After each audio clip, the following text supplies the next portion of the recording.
سبحان اللہ، الحمد للہ۔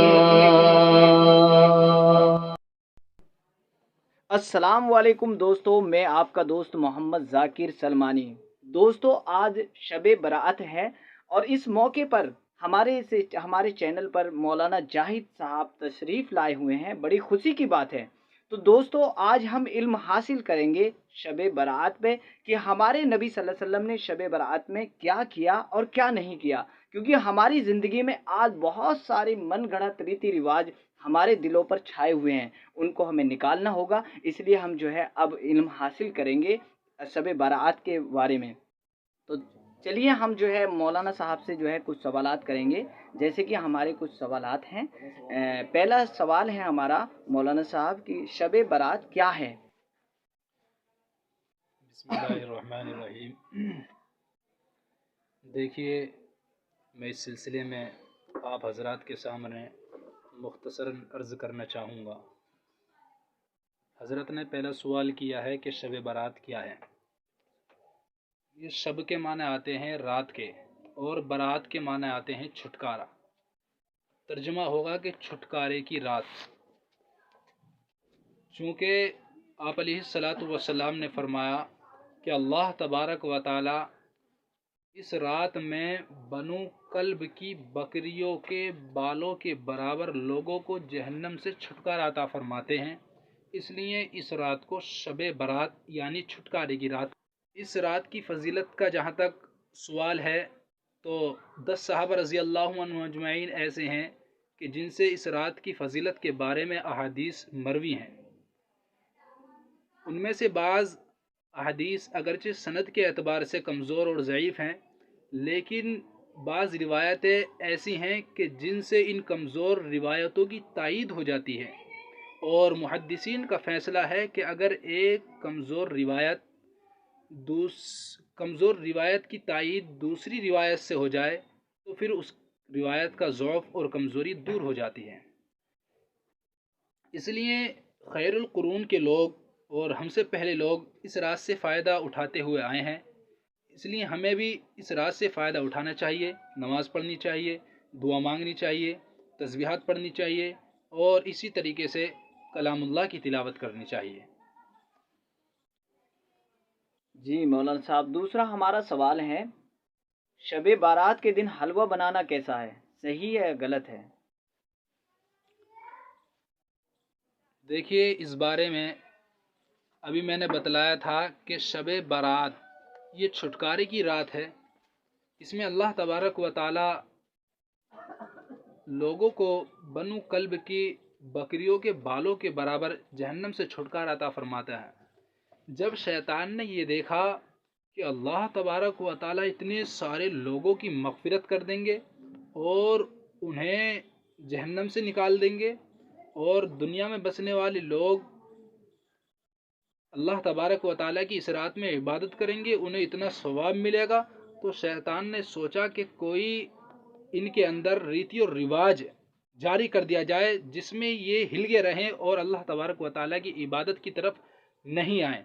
تو شیطان نے حلوہ لوگوں کے ذہن کے اندر ڈالا اور لوگ حلوے کے اندر مشغول ہو گئے، نفل عبادات اور اسی طرح کے تسبیحات سے محروم ہو گئے۔ تو اس لیے ہمیں یہ چاہیے کہ ہم ان ساری لغویات اور رسومات و بدعات کو چھوڑ کر اللہ تبارک و تعالیٰ کی عبادت میں منہمک اور مشغول رہیں، تاکہ وہ مغفرت کا پروانہ ہمیں بھی مل جائے۔ بہت بہت شکریہ مولانا صاحب۔ اب ہمارا تیسرا سوال ہے اس رات میں قبرستان جانا کیسا ہے، کیونکہ لوگ جاتے ہیں اور وہاں ہڑدنگ مچاتے ہیں، جا کر کے گیت گاتے ہیں، کوئی گانا گا رہا ہے، کوئی بیٹھا ہوا ہے، کوئی سگریٹ پی رہا ہے، نہ جانے کتنی چیزیں ہوتی ہیں جو کہ گناہ ہو جاتا ہے، سرزد ہو جاتا ہے۔ اس لیے ہمیں صحیح طریقہ بتائیں کہ اس رات میں قبرستان جانا کیسا ہے، صحیح ہے یا غلط ہے؟ دیکھیے، آپ علیہ الصلاۃ والسلام سے ساری حیات میں ایک مرتبہ قبرستان جانا مروی ہے۔ اگر کوئی آدمی قبرستان جانا چاہے تو وہ بھی ایک مرتبہ چلا جائے، کیونکہ آپ علیہ الصلاۃ والسلام جنت البقیع میں گئے تھے اس رات میں، اس لیے ایک مرتبہ چلا جائے۔ لیکن اگر کسی کو جانے کا شوق ہو اور آخرت کا اس پر غلبہ ہو اور وہ جانا چاہتا ہو، تو پھر وہ یہ طریقہ اپنائے کہ 1 سال قبرستان جائے اور 1 سال قبرستان نہ جائے۔ یہ طریقہ سب سے بہتر ہے اور درمیانی طریقہ ہے۔ اور دوسری چیز یہ ہے کہ فقہا کا قاعدہ ہے کہ جو چیز جس درجے میں ثابت ہو اسے اسی درجے میں رکھنا چاہیے۔ اس لیے 1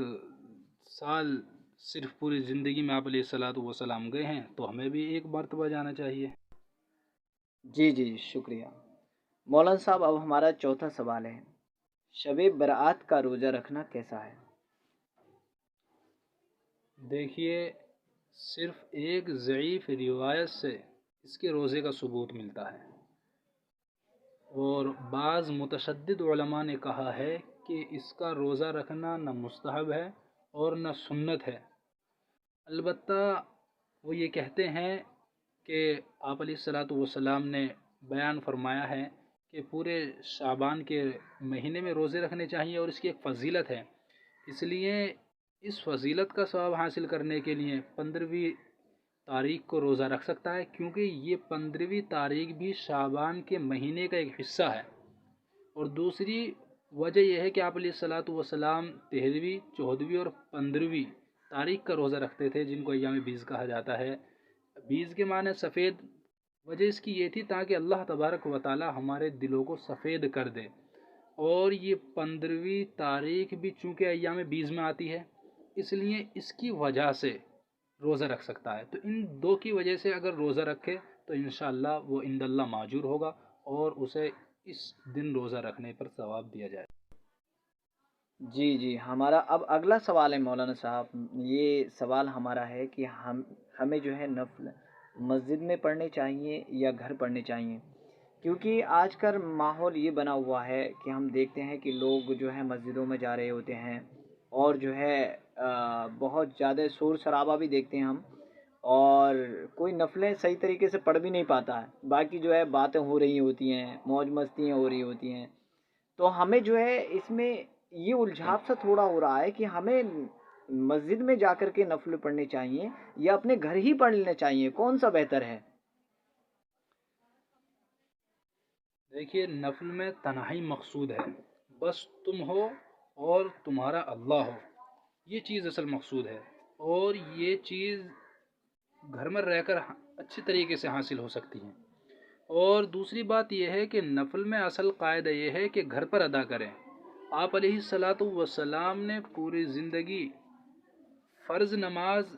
مسجد میں ادا کی ہیں، اور اسی طریقے سے وہ سنتیں جو قریب بواجب ہیں، یعنی سنت موقدہ، وہ مسجد میں ادا کی ہے، ورنہ تو باقی نمازیں آپ علیہ الصلاۃ والسلام نوافل مسجد گھر ہی کے اندر ادا کرتے تھے۔ اور فقہا کا اجماع ہے اس بات پر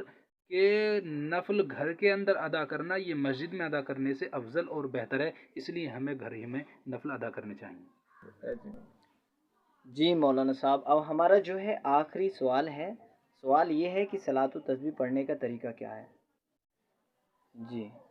بولتے رہو، ویسے ہی کرتے رہو۔ دیکھیے، حدیث مبارکہ میں اس نماز کی بڑی فضیلت آئی ہے، اور آپ علیہ الصلاۃ والسلام نے اپنے چچا کو اس نماز کے پڑھنے کے بارے میں کہا تھا کہ چاہے زندگی میں ایک ہی مرتبہ ہو لیکن اس کو پڑھ لینا۔ اس کے پڑھنے کا طریقہ یہ ہے کہ سب سے پہلے ہم جب نماز کے لیے کھڑے ہوں تو نیت کریں کہ نیت کرتا ہوں یا کرتی ہوں 4 رکعت نماز نفل صلاۃ التسبیح، رخ میرا کعبہ شریف کی طرف، اللہ اکبر کہہ کر ہاتھ باندھ لینے ہیں۔ اس کے بعد ثنا پڑھنی ہے، اور اس کے بعد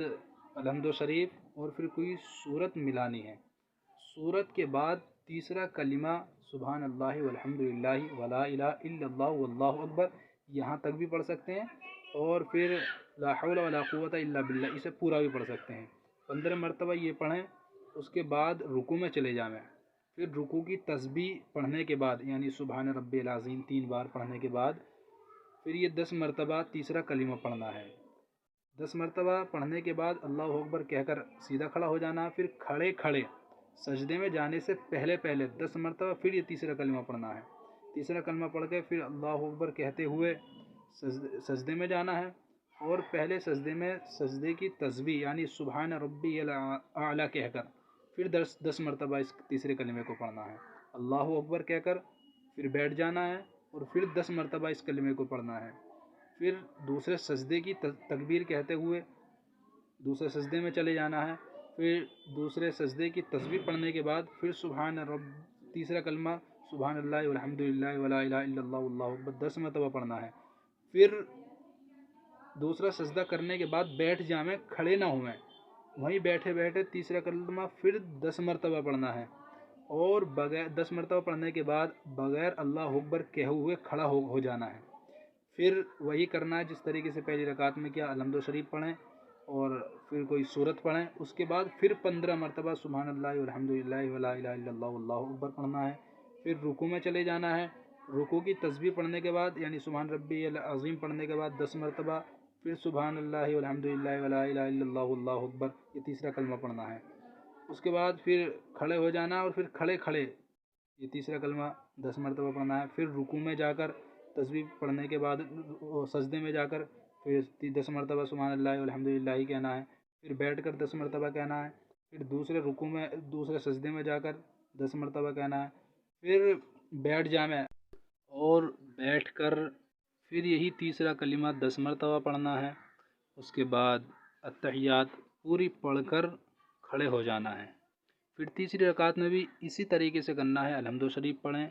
اور سورت ملاویں، اس کے بعد پھر 15 مرتبہ یہی کلمات سبحان اللہ والحمد للہ ولا الہ الا اللہ واللہ اکبر کہنے ہیں، اس کے بعد رکوع میں پھر یہی 10 مرتبہ، کھڑے ہو کر پھر 10 مرتبہ، پھر سجدے میں جانا ہے 10 مرتبہ پھر وہیں کہیں، پھر بیٹھ کر 10 مرتبہ کہیں، پھر دوسرے سجدے میں 10 مرتبہ کہیں، پھر دوسرا سجدہ کرنے کے بعد بیٹھ جائیں اور 10 مرتبہ پھر یہی کلمات دہرانے ہیں، اور بغیر اللہ اکبر کہے ہوئے، اللہ اکبر نہیں کہنا، بغیر اللہ اکبر کہے ہوئے چوتھی رکعت کے لیے کھڑے ہو جائیں اور الحمد شریف سورت ملانے کے بعد پھر 15 مرتبہ یہی کلمات کہنے ہیں، پھر رکوع میں چلے جائیں 10 مرتبہ پھر وہی یہی کلمات دہرانے ہیں، پھر کھڑے ہو کر 10 مرتبہ یہی کلمات دہرانے ہیں، پھر پہلے سجدے میں یہی کلمات دہرانے ہیں 10 مرتبہ، اور پھر بیٹھ کر 10 مرتبہ یہی کلمات کہنے ہیں، پھر دوسرے سجدے میں چلے جائیں 10 مرتبہ پھر یہی کلمات کہنے ہیں، پھر بیٹھ کر 10 مرتبہ یہی کلمات کہنے ہیں، اس کے بعد التحیات پڑھ کے اور پوری جو دعائیں ہیں وہ پڑھ کر سلام پھیر دینا ہے، اور اس کے بعد جو دعائیں مانگیں اللہ تعالیٰ سے خوب دل لگا کر دعائیں مانگیں۔ بہت بہت شکریہ مولانا صاحب نے ہمیں جو ہے یہ علم دیا ہمارے لیے، اس کے لیے ہم جو ہے مولانا صاحب کے بہت بہت شکر گزار ہیں، شکریہ۔